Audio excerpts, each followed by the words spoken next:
Bismillahirrahmanirrahim. Assalamualaikum warahmatullahi wabarakatuh. Alhamdulillahirabbil alamin wassalatu wassalamu ala asyrafil anbiya'i wal mursalin wa ala alihi wa sahbihi wa man tabi'ahum bi ihsanin ila yaumiddin. Rabbi shrah li sadri wa yassir li amri wahlul 'uqdatam min lisani yafqahu qawli.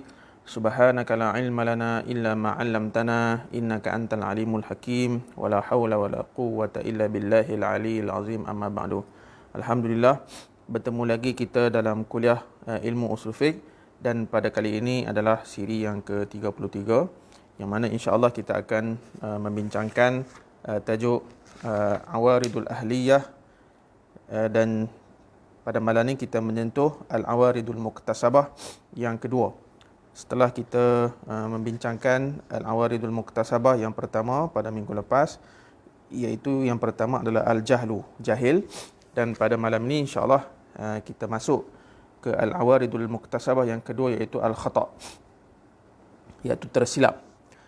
Jadi bila kita sebut al-khata', tersilap ataupun tidak sengaja, ini berdasarkan sebuah hadis Rasulullah sallallahu alaihi wasallam, innallaha wada'a an ummati al-khata'a wan nisyan wa mastukrihu alaih. Allah Subhanahu wa taala tidak mengambil kira daripada umatku apabila berlaku kesalahan ataupun tersilap, lupa, dan juga perkara yang dipaksa ke atasnya. Dan bila kita sebut tersilap ni, al-khata' ini, al-khata' tidak menafikan ahliyatul wujub dan juga tidak menafikan ahliyatul ada. Sebab ahliyatul wujub asas dia ialah al-hayah, adanya hidup, ataupun kita kata bila adanya nyawa kepada seseorang individu itu, maka ahliyatul wujud pun bermula, dan ia tidak akan hilang sehinggalah seseorang itu meninggal dunia. Begitu juga ahliyatul ada. Ahliyatul ada ini asas dia ialah at-tamyiz wal aqlu, dan orang yang melakukan kesilapan dia tidak hilang kelayakan ahliyatul ada kerana ketika itu dia masih dalam keadaan waras, masih dalam keadaan berakal. Cuma dia tidak sengaja ataupun tersilap. Jadi dari segi menghilangkan ahliyah itu tidak berlaku, sama ada ahliyatul wujub ataupun ahliyatul al-ada. Namun dalam keadaan-keadaan tertentu, al-khata' ini boleh menjadi satu keuzuran syar'i dalam menggugurkan hak-hak Allah Subhanahu wa taala. Maksudnya tidak berdosa lah, kan? Itu maksud tergugurnya hak Allah Subhanahu wa taala. Seperti mana, apa contoh dia? Ka khata'il mufti, kan? Apabila seseorang mufti itu tersilap dalam melakukan ijtihad, maka kesilapan seseorang mujtahid ataupun mufti itu tidak dianggap berdosa. Bahkan dia tetap akan mendapat pahala atas dasar ijtihadnya. Itu seperti mana yang sabit dalam hadis Rasulullah sallallahu alaihi wasallam. Begitu juga contoh yang kita kata tak berdosa ni, iaitu kalau tersilap dalam menentukan kiblat. Contoh kita pergi ke satu tempat, ataupun kita kata dalam hutan ke, kan? Dan kita nak solat. Jadi kita cuba cari arah kiblat, kan? Kita berijtihad, sebab kita tak bawa kompas, mungkin line telefon ketika itu tak kuat kalau kita nak check dalam kita punya app apa semua tu. Jadi kita pun berijtihad. Tiba-tiba rupanya jihah ataupun arah yang kita menghadap tu salah. Maka ketika itu dimaafkan ataupun tidak berdosa, dan solat kita tu tetap dianggap sah. Saja saya nak kongsi pengalaman ketika saya pergi ke Turki beberapa tahun lepas. Maklum sajalah, kan, Turki ni walaupun kita kata penduduknya majoriti umat Islam, tetapi di hotel-hotel mereka tidak seperti hotel kita. Kalau kita kat Malaysia ni, walaupun hotel dimiliki oleh non-Muslim, tetapi arah kiblat selalunya insya-Allah kita akan jumpa, sama ada dalam laci ataupun atas dinding dan sebagainya, kan. Tapi kalau hotel kat Turki tu tak ada arah kiblat, kan. Jadi saya sampai ke satu hotel tu, hotel yang memang agak besar. Bila kita dapati dalam bilik itu tidak ada arah kiblat, jadi saya pun turun ke resepsionis untuk bertanyakan arah kiblat. Mereka pun tak tahu. Mereka pun tak tahu arah kiblat macam mana sebab mereka pun tak semayang. Yang kita boleh faham dari situasi tersebut lah. Jadi ketika itu, kalau kita, bagi saya lah, kalau nak pakai app tu kan, kadang-kadang kita pun tak berapa nak yakin juga app yang ada dalam handphone kita tu kan. Jadi kita tak tahu yang mana yang kita kata yang berfungsi dengan baik kan. Jadi ketika itu memang kita kata ijtihad lah kan, waktu malam pula kan, maka kita pun berijtihad untuk menentukan arah kiblat kan. Jadi harap-harap arah kiblat yang saya ijtihad tu betul lah kan, dan andai kata tidak betul pun, tersilap ijtihad saya tu, maka dikira tidak berdosa. Sebab ini melibatkan hak-hak Allah Subhanahu Wa Taala. Manakala kesilapan yang berlaku pada hak-hak hamba kan, sekiranya hak itu melibatkan hukuman seperti qisas, maka ia tidak wajib kan. Maksudnya qisas itu tidak wajib dilaksanakan apabila berlaku kesilapan.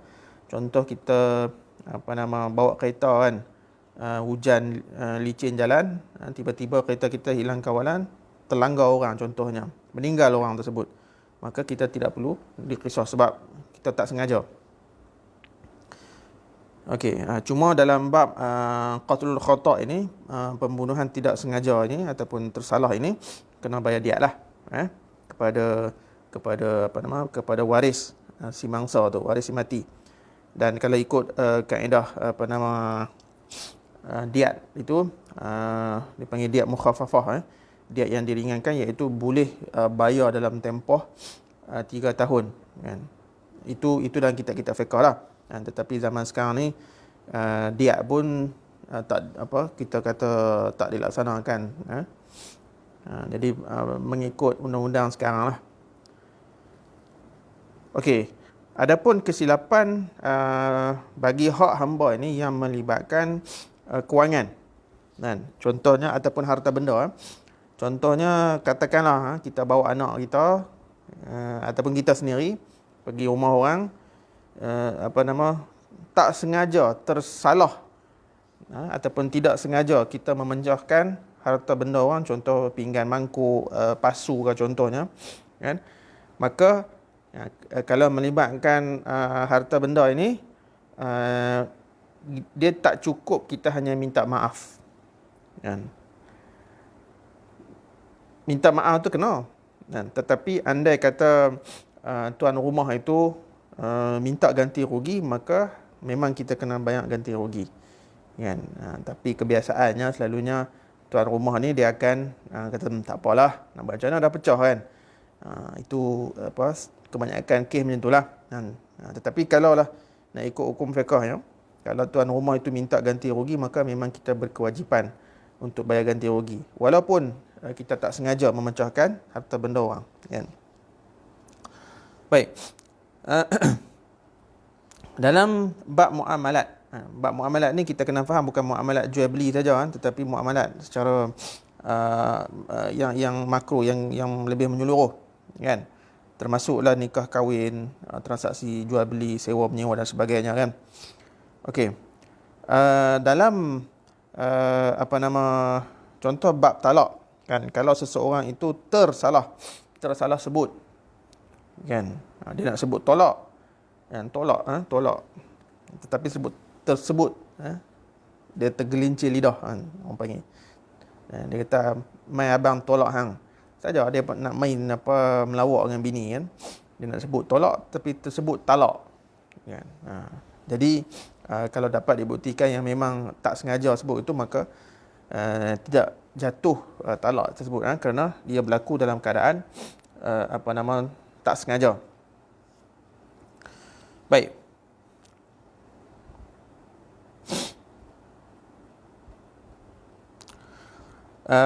Itu pendapat jumhur kan, yang kata tak kalau dalam bab talak itu kalau tak sengaja tak jatuh kan. Tetapi ada juga sebenarnya pandangan beberapa ulama fiqh yang menyatakan even kalau tersebut salah bab talak ni pun jatuh kan. Tetapi kita panggil berdasarkan hadis Rasulullah sallallahu alaihi wasallam yang kita bacakan tadi, dan juga ada beberapa riwayat Yang lain contohnya macam rufi'a an ummati al-khata'u wan nisyan wa mastukrihu alaih.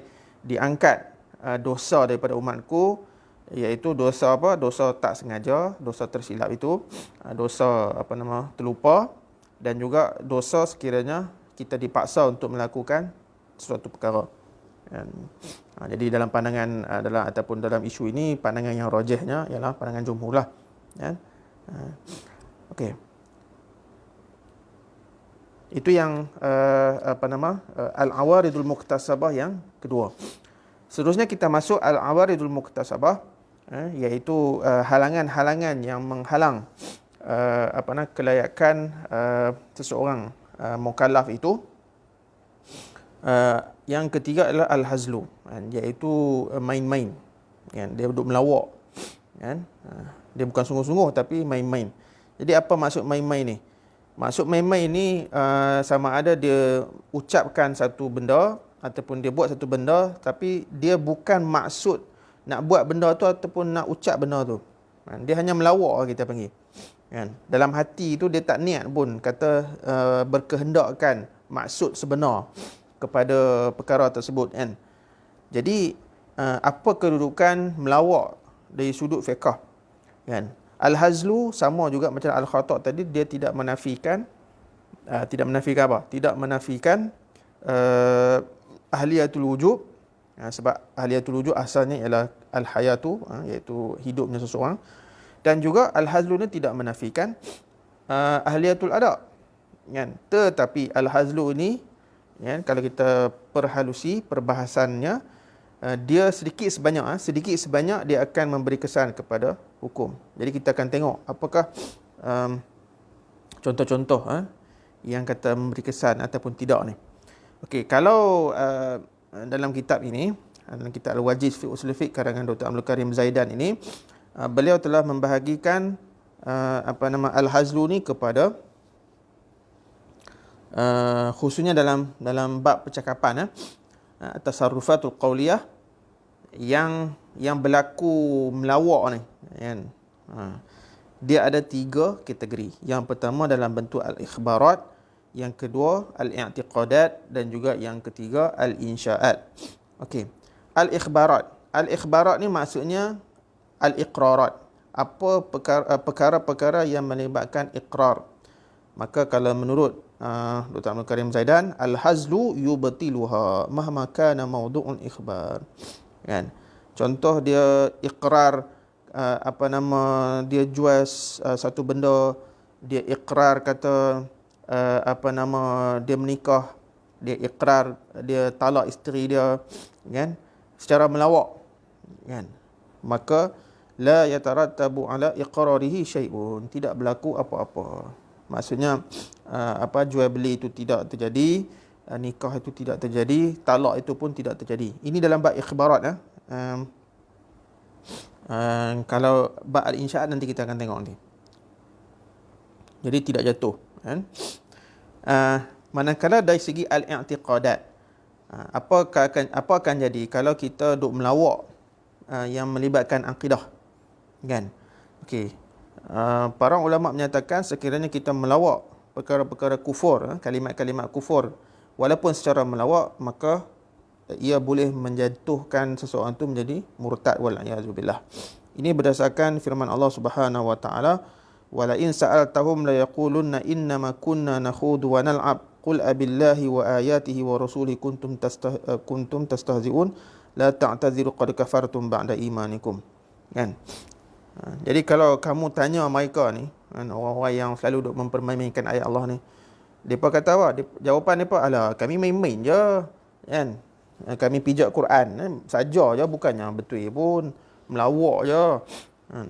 Ataupun mengutuk Nabi Muhammad, mengutuk Allah Subhanahu Wa Taala dan sebagainya, kan. Kami melawak je, bukan sungguh, kan. Itu kata mereka. Jadi Allah kata apa? Kan? Qul abillahi wa ayati wa rasulihi kuntum tastahzi'un. Adakah dengan ayat-ayat Allah dan juga ayat-ayat ataupun hadis Rasulullah dan juga Rasulullah itu sendiri kamu nak main ataupun nak buat melawak, kan? Hampa tak payah duk minta maaf ke, Kan, tak payah duk bagi alasan apa-apa. Qad kafartum ba'da imanikum. Kamu boleh jatuh, kamu telah menjadi kufur dengan sebab apa yang kamu buat secara melawak itu. Ini yang melibatkan bab akidah. So jangan kita kena nasihatlah adik-adik kita, anak-anak murid kita, kan, masyarakat Islam di luar sana. Kalau dalam bab akidah ni tolong jangan melawak. Sebab dia boleh membawa kepada murtad wal iyadzubillah. Okey.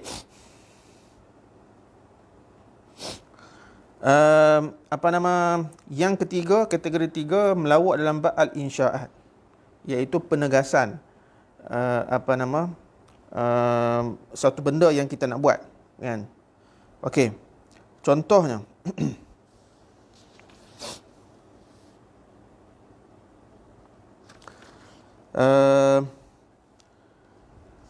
dalam bab al-insyaat ni dia ada dua, dipecahkan dua pula. Yang pertama iaitu yang tidak, iaitu maksudnya melawak itu tidak membatalkan perkara tersebut, kan. Contohnya apa? An-nikah, talak dan rujuk. Apa maksud melawak itu tidak membatalkan tiga perkara ni? Maksudnya kalau kita buat sungguh-sungguh pun jatuh benda tu, maknanya berlaku benda tu, kalau kita melawak pun benda tu akan tetap berlaku. Iaitu tiga benda: menikah, talak dan rujuk. Okey, kalau kita tengok yang tadi tu kan, yang kita kata tak jatuh dalam bab nikah dengan talak tu, itu kalau dalam bentuk al-ikhbarat, pengakuan, kan. Tetapi kalau dalam bab al-insyaat, nampak macam sama kan, tetapi dalam bab al-insyaat ni dia nak buat benda tu, kan. Kalau al-ikhbarat tu dia lebih macam cerita, kan. Jadi kalau al-insyaat ni dia nak buat benda tu. So kalau dalam kategori ataupun pembahagian pertama ni, kalau dia melawak nak menikah, cukup rukun, cukup syarat apa semua tu, memang kalau dia melawak pun tetap terjadi pernikahan tersebut. Begitu juga talak, kan. Kalau dia melawak ke, sungguh ke, ceraikan isteri dia, maka akan berlaku perceraian. Begitu juga rujuk. Ini berdasarkan hadis Rasulullah sallallahu alaihi wasallam, salasun jidduhunna jiddun wa hizluhunna jiddun. Tiga benda ataupun tiga perkara yang sungguh-sungguh pun memang akan jadi sungguh. Kalau melawak pun akan jadi sungguh. An-nikahu wa talaqu wa ruj'ah. Iaitu nikah, talak dan juga rujuk. Okey. Dan ini juga termasuk semua tindak tanduk yang tidak la tahtamilul fasqa, yang tidak membatalkan perkara tersebut, kan. Jadi apa sahaja yang sesuai ataupun yang sama hukumnya dengan tiga benda ni, kalau kita sungguh-sungguh pun berlaku sungguh, kalau kita melawak pun jadi sungguh. Okey. Yang kedua iaitu melawak ini membatalkan akad tersebut, kan. Contoh jual beli, sewa menyewa, dan juga semua akad ataupun tindak tanduk yang boleh dibatalkan atas konsep melawak ni, kan. Ini kita kata macam jual beli, kan. Dia melawak dengan kawan dia jual rumah RM10 je, kan. Jadi walaupun kita kata benda ada, iaitu rumah, harga ada jelas, kan, tetapi rupanya dia melawak, maka mengikut jumhur ulama menyatakan jual beli yang melawak itu tidak sah ataupun tidak berlaku lah jual beli tersebut. Dan ada juga pandangan sebahagian ulama yang menyatakan even dalam perkara-perkara seperti jual beli, sewa menyewa pun, kalau kita melawak pun boleh berlaku jual beli ataupun boleh sah jual beli ataupun sewa menyewa yang secara melawak tersebut. Jadi perbahasan detail berkenaan dengan perkara-perkara yang jenis apa yang melawak yang boleh jatuh ataupun yang boleh mengesahkan satu benda ataupun tidak, yang itu kita boleh rujuk dalam kitab-kitab fiqh secara detailnya lah. Cuma dalam ilmu usul fiqh ni nak cerita bagi berkenaan dengan perkara-perkara yang menghalang kelayakan sama ada ahliyatul wujub ataupun ahliyatul ada.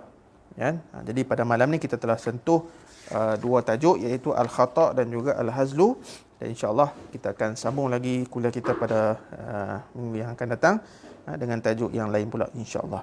Jadi apa yang baik itu datang daripada Allah Subhanahu wa taala, apa yang kurang itu datang daripada diri saya. Aqulu qauli hadza wa astaghfirullahal azim li wa lakum. Wassalamualaikum warahmatullahi wabarakatuh.